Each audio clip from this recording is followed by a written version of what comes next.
Leamos la Biblia en Romanos capítulo 13. Vamos a leer el verso 1.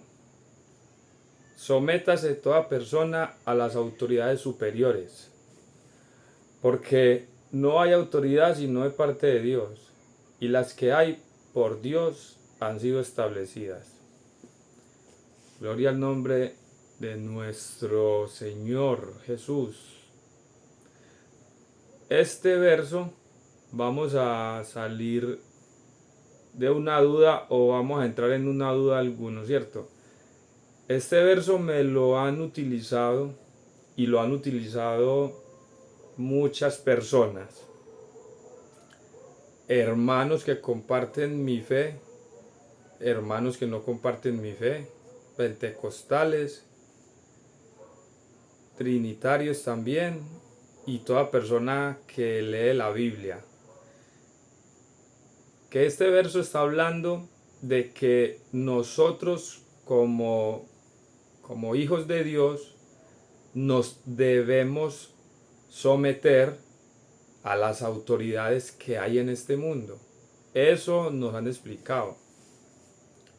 Hace poco escuché amigos míos, compañeros, decir que nos debemos de someter a las autoridades de este siglo, de este tiempo, de este país, de este pueblo, que porque la Biblia lo dice, y que nosotros como evangélicos, como hijos de Dios, tenemos que dar ese ejemplo. Pero hay un grave error en el 90% de la población evangélica, por decirlo de alguna manera, si no es en el 95%. De pronto estoy exagerando. El hecho es que la mayoría de las personas leen un versículo que lo cogen fuera de contexto para acomodar alguna situación o a conveniencia. Pero yo voy a seguir leyendo lo que dice todo el capítulo hasta cierta parte para que usted identifique de qué autoridad está hablando el apóstol Pablo. Y finalmente vamos a hablar de Pablo con otro ejemplo. Capte pues, preste atención. Sométase toda persona a las autoridades superiores, porque no hay autoridad sino de parte de Dios primero. Y las que hay por Dios han sido establecidas. Entonces comencemos mirando. Dice que la autoridad que hay es de parte de Dios. Y las que hay por Dios han sido establecidas. Entonces tenemos que comenzar a mirar si las autoridades de las que me están hablando a mí han sido establecidas por Dios y tienen temor a Dios o temor de Dios. Porque Dios no va a escoger a cualquier aparecido para ponerlo como autoridad suya. Lea la Biblia. De modo que quien se opone a la autoridad, a lo establecido por Dios resiste. Mire pues, de modo que quien se opone a la autoridad está resistiendo a lo establecido por Dios. Entonces cuando a mí me hablan de leyes, yo tengo que mirar a ver si es verdad que son las leyes que Dios estableció y si esa persona que me está imponiendo una ley es una persona que Dios tiene ejerciendo un cargo. Mucho cuidado.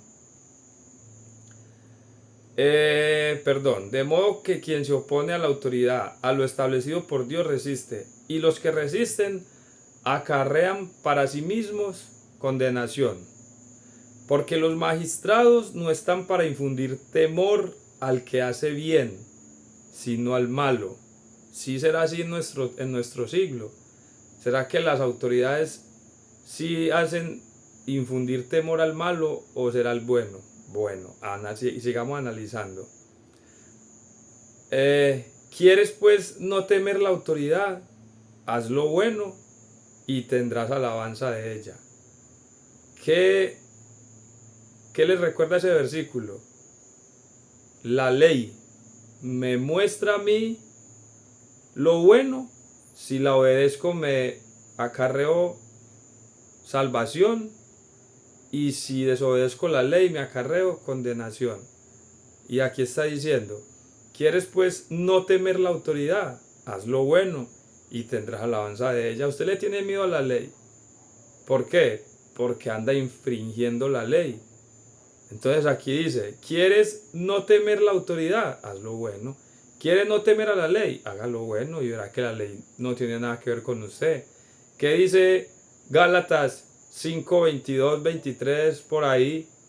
Cuando me habla del fruto del Espíritu, amor, gozo, paciencia, paz, benignidad, bondad, mansedumbre, templanza, fe. Y dice, contra tales cosas no hay ley. A mí, eso se me hace parecido aquí algo así. Porque no estamos hablando de leyes terrenales ni de autoridades terrenales. Porque es servidor de Dios para tu bien. O sea que el alcalde, los policías, los notarios, toda esa gente son servidores de Dios. Pues a mí me parece que no está hablando de esas leyes. Pero yo no soy nadie. Usted en su casa léalo, pídale entendimiento al Espíritu Santo y que Dios le ayude. Y si yo estoy equivocado, pues que Dios me reprenda a mí y me enseñe, porque para eso estamos. Porque es servidor de Dios para tu bien, pero si haces lo malo, teme, porque no en vano lleva la espada, pues es servidor de Dios, vengador para castigar al que hace lo malo. Por lo cual es necesario estarle sujetos, no solamente por razón del castigo, sino también por causa de la conciencia. Ahora, ese versículo, vea, tenemos que dar ejemplo y someternos a todas las autoridades y ponernos la vacuna y hacer todo lo que digan. Pues a mí me parece que no. Será por eso que me dicen rebelde. Porque entonces un ejemplo que mi esposa Daniela, hay que darle derechos de autor porque hoy no, vea, me meto yo en un problema con la ley por no darle el reconocimiento porque esa idea me la dio ella. El Espíritu Santo por medio de ella, el Espíritu que también mora en ella. Entonces, Pablo, ¿por qué lo mataron? ¿Por qué lo persiguieron? ¿Por qué se volvió enemigo de Roma? ¿Por qué lo acusaban? Porque se sometía a las leyes o a las autoridades de su época, a las autoridades del humano. O más bien lo persiguieron y lo mataron porque no se sujetaba, porque no se sometía a las leyes del hombre, pero sí se sometía a las leyes de Dios. Preste mucha atención, hermana, hermano, aterricemos, despertemos del sueño. No cojamos versículos para acomodar una situación, más bien reconozcamos que estamos en un error y que la Biblia no es para yo acomodar un versículo y a mis errores, no. Pablo y los apóstoles fueron perseguidos, ejecutados, difamados, vituperados por causa del Evangelio, por seguir a Cristo. Sería que no se sometían a los magistrados de ese tiempo, pero a los magistrados que Dios puso. Porque que yo sepa, Dios puso a Moisés y a Aarón para guiar a su pueblo. Entonces el pueblo de Dios se debería de someter a lo que decía Moisés y su ley. Un ejemplo así simplecito que se me viene a la mente. O sería que Moisés entonces se tenía que someter a lo que decía el faraón. Y el pueblo, los israelitas, el pueblo de Israel, se sometían a lo que decía el faraón. O deberían es de someterse a lo que dice Dios. Pienso yo, vuelvo y le repito, ya vamos a llegar a los 10 minutos y sabemos que videos largos no le gusta a la gente. Pero yo sí los quiero invitar a que lean Romanos 13, perdón, aquí no se ve. Romanos 13, pero léalo bien. Y use esos 5 dedos de frente, yo tengo como 8. Use lo que Dios le dio, pero no para acomodarse. Lea bien y mire a ver si Pablo, que es el apóstol modelo, lo mataron por someterse ¿a qué? ¿A qué ley? ¿Sería que se sometía a la de Dios o se sometía a la del hombre? ¿Será que estamos malinterpretando el versículo? O ni malinterpretándolo, porque es que el versículo es claro. Estamos acomodando a nuestra conveniencia. Que el Señor nos ayude. Maranata, Cristo viene.